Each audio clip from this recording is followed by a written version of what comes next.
We're here in a place called Elkridge, Maryland this morning doing a roof repair on a mobile home trailer.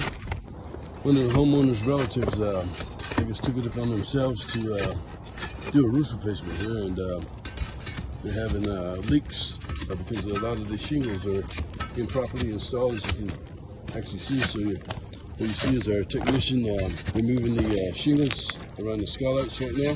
And then we're going to put new ice and water barrier around the skylights, and then install some new shingles there.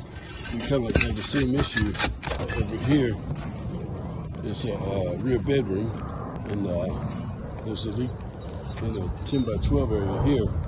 So we're going to be removing all the shingles, and we will properly install them. Yeah, we're all finished here. So yeah, we'll go over to the skylights here first, and then we'll go to the back room. So yeah, this is the skylights. So as you can see, the darker color shingle, we try to match it up as close as we could.